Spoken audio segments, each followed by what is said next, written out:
Hello everyone, welcome to my channel. मैं आपके साथ सेलुलर ऑर्गेनाइजेशन के टॉपिक वाइज क्वेश्चन डिस्कस कर रही थी। आज का जो टॉपिक है वो है cell division and cell cycle. MP SET 2017 में इससे 2 क्वेश्चन आए हुए हैं। आप लोग वीडियो पॉज करके खुद आंसर देने की कोशिश कीजिएगा और कितने आंसर सही है कमेंट बॉक्स में ज़रूर बताइएगा। तो चलिए शुरू करते हैं। First question is the major cell cycle regulatory point in most animal cells which is called restriction point controls the progression of cell cycle from. Major cell cycle regulatory point जो सभी एनिमल्स में पाया जाता है उसे restriction point कहते हैं। ये सेल साइकिल प्रोग्रेशन की कौन से स्टेज को कंट्रोल करता है? Correct answer is G1 to S phase. G1 to S phase check point तय करता है कि सेल अगली चरण यानी S फेज में जाए या नहीं। प्रॉपर ग्रोथ फैक्टर प्रेजेंट है, डीएनए डैमेज तो नहीं है, प्रॉपर शेप है सेल का, न्यूट्रिएंट प्रॉपर तरीके से हैं या नहीं। अगर इन सब चीज़ों में दिक्कत होती है तो सेल एस फेज़ में ना कर G0 फेज़ में चली जाती है, क्योंकि एस फेज़ में डीएनए का डुप्लीकेशन होता है। So the correct option is option number B. Next question is during meiosis the recombination between homologous chromosome is completed by. Meiosis के दौरान होमोलोगस क्रोमोसोम का रिकॉम्बिनेशन कहाँ पे कंप्लीट होता है? Correct option is the end of pachytene. Pachytene is बहुत important stage है meiosis की। जैसे म्योसिस की जो 5 स्टेजेस होती हैं उसमें leptotene, zygotene, pachytene, diplotene, diakinesis होता है। तो पैकाइटीन में क्या होता है, होमोलोगस क्रोमोसोम आपस में रिकॉम्बिनेशन करते हैं और सिनेप्स का फॉर्मेशन करते हैं। इसे सिनेप्टोनेमल कॉम्प्लेक्स भी कहते हैं। क्रॉसिंग ओवर होता है, जेनेटिक मटेरियल का एक्सचेंज होता है।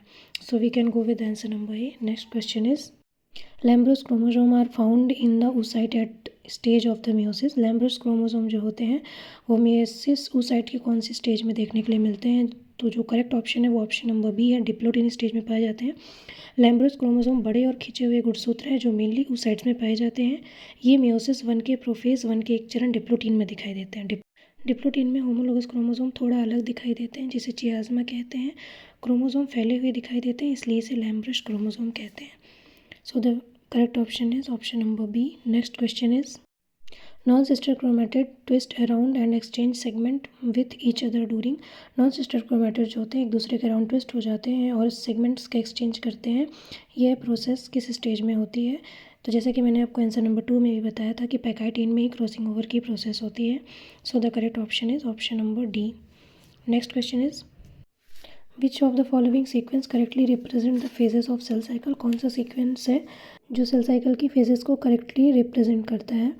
तो सही ऑप्शन तो मेरे हिसाब से होना चाहिए G1, G0, S, G2 and mitosis, क्योंकि सेल G1 फेज में होती है, ग्रोथ करती है और जब कोई डैमेज पता चलता है तो सेल G0 में प्रवेश कर जाती है और अगर ऐसा नहीं होता तो सेल S फेज में जाती है, फिर G2 में और माइटोसिस में।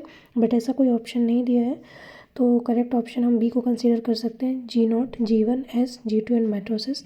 माइटोसिस में डिवीज़न होता है, G1 में ग्रोथ होता है, S फेज में रेप्लिकेशन होता है और G2 में डिवीज़न के पहले की जो तैयारियां होती हैं वो होती हैं।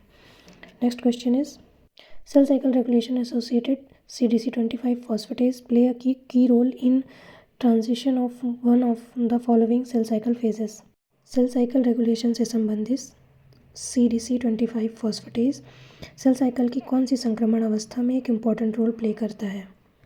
Correct option is G2M। CDC25 CDK1 cyclin B complex पर लगे इनहिबिटिव फॉस्फेट को हटाता है। CDK1 एक्टिवेट हो जाता है, सेल एम फेज में एंटर कर जाती है। We can go with answer number A. Next question is which one of the following statement is correct. इनमें से कौन सा ऑप्शन करेक्ट है? Option A is the correct option, chromosome separate in meiosis 1 and chromatid separate in meiosis 2। Meiosis 1 एक reductional division है जिसमें homologous chromosome separate होते हैं और म्योसिस 2 एक इक्विटेशनल डिवीज़न है जिसमें सिस्टर क्रोमैटिड अलग होते हैं। ये मैंने आपको पिछली वीडियोज़ में भी बताया था। So we can go with answer number A. Next question is the cell division which consist of nuclear division mitosis following by cytoplasmic division cytokinesis occurs during. कोशिका विभाजन में केंद्रक विभाजन के बाद कोशिका द्रव्य विभाजन होता है। यह प्रोसेस किस स्टेज में होती है? तो करेक्ट ऑप्शन है option number D, M phase में। माइटोसिस में न्यूक्लियर डिवीज़न होता है, उसके बाद साइटोकाइनेसिस होती है, मतलब साइटोप्लाज्मिक डिवीज़न होता है। ये प्रोसेस एम फेज में कंप्लीट होती है। G1, G2 और S फेज के काम मैंने पिछले आंसर में भी बताए थे। So we can go with answer number D. Next question is the maximum coiling of the chromosomes is observe during. Chromosome की मैक्सिमम कॉइलिंग कौन से स्टेज में ऑब्जर्व की जाती है? तो ये बिल्कुल बेसिकली NCERT से दिया हुआ क्वेश्चन है। इसका जो सही ऑप्शन है वो ऑप्शन नंबर बी होगा, मेटाफेज ऑफ माइटोसिस। माइटोसिस की मेटाफेज में ही कैरोटिपिक स्टडी की जाती है, इसके साथ क्रोमोसोम का एनालिसिस भी किया जाता है. So we can go with answer number B. Next question is, are the important regulators of cell cycle. Cell cycle के इंपॉर्टेंट रेगुलेटर्स कौन कौन से हैं? करेक्ट ऑप्शन है option number A, cyclin and cyclin dependent kinase. ये important cell regulator हैं जो G1 को S फेज़ में और S से G2 फेज़ में और G2 से M फेज़ में भेजने का कार्य करते हैं. ये प्रोटीन को फॉस्फोराइलेट करते हैं. So we can go with answer number A. Next question is, at which cell cycle check point is the cell cycle halted if the cells DNA is damage. यदि कोशिका का DNA डैमेज हो जाए तो कोशिका चक्र किस चेक पॉइंट पर रुक जाएगा? सो the correct option is option number 1, G1 to S phase में. ये मैंने आपको पहले भी बताया था कि G1 से S फेज़ जाने में सेल की चेकिंग होती है, ग्रोथ फैक्टर प्रॉपर है नहीं, सेल की प्रॉपर शेप है, न्यूट्रिशन है या नहीं, और DNA डैमेज तो नहीं है. अगर DNA डैमेज होता है तो उसकी रिपेयरिंग P53 करता है, और अगर उसको नहीं रिपेयर किया जा सकता तो वो सेल एपोप्टोसिस में चली जाती है. So we can go with answer number A. Next question is, the DNA content of cells in G1 phase is 2C. If these cells divide to form gametes, what will be the amount of DNA present in them? अगर DNA का content G1 phase में 2C है, अगर cell divide हो रही है gamete formation के लिए, तो इनका अमाउंट कितना होगा? तो अगर गैमेट फॉर्मेशन की बात की गई है मतलब इसमें मियोसिस होगा, माइटोसिस नहीं होगा.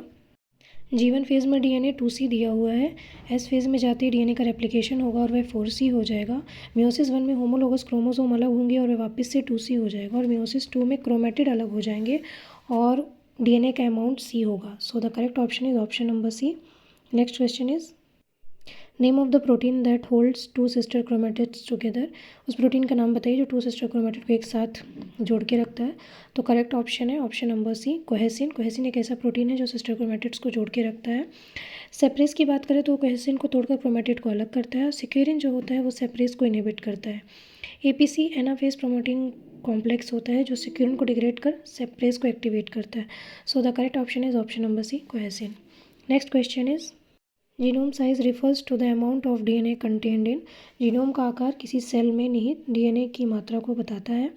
Correct option is option number A, haploid genome. Haploid genome जो होता है complete set of gamete information होता है. डिप्लॉइड जीनोम इसका आंसर नहीं हो सकता है क्योंकि वहाँ पर DNA की मात्रा दूनी हो जाती है. So the correct option is option number A. Next question is, which of the following protein inhibits kinase activity of yeast CDK by phosphorylation during G2 check points. निम्न में से कौन सी प्रोटीन G2 चेक पॉइंट के दौरान phosphorylation द्वारा east CDK की kinase activity को रोकता है? सेल साइकिल के G2 चेक पॉइंट्स पर DNA डैमेज की स्थिति में माइटोसिस में प्रवेश रोकने के लिए काइनेज एक्टिविटी को इनहिबिट किया जाता है. V1 काइनेज CDK1 को फॉस्फोराइलेशन करके इनएक्टिवेट कर देता है. So the correct option is option number A, V1 cell को G2 स्टेज में रोकता है. अदर ऑप्शन जैसे CDC25 ये बिल्कुल अपोजिट वर्क करता है. CDC25 फॉस्फेटेज इनहिबिटरी फॉस्फेटेज को हटाकर CDK1 को एक्टिवेट कर देता है. CDC20 जो होता है वो एनाफेज को एक्टिवेट करता है, और रेटिनोब्लास्टोमा जो होते हैं वो ट्रांजिशन इनहिबिट करते हैं, मतलब G1 से S फेज़ में आने के लिए सेल को इनहिबिट कर देते हैं. सो the correct option is option number ए. इस प्रकार मैंने सेल साइकिल और सेल डिवीज़न के आपको 15 क्वेश्चन डिस्कस करवाए हैं. इसमें से आपने देखा होगा कि NCERT की जो मैं नोट्स शेयर करती हूँ उसी में से क्वेश्चन आया हुआ था. जैसा कि मैंने बताया था कि कुछ यूनिट के क्वेश्चन डायरेक्टली NCERT से भी आ सकते हैं. तो अगर आपने NCERT भी पढ़ रखा है तो आप सेल साइकिल क्वेश्चन आराम से कर सकते हैं. वीडियो यूज़फुल लगे तो कमेंट सेक्शन में ज़रूर बताइएगा, और जो मैं नोट शेयर करती हूँ उसको ज़रूर पढ़ने की कोशिश कीजिएगा. डेली 7 से 8 पेज होते हैं जो कि आपका 10 से 15 मिनट लेंगे, इससे ज़्यादा नहीं लेंगे. Thank you.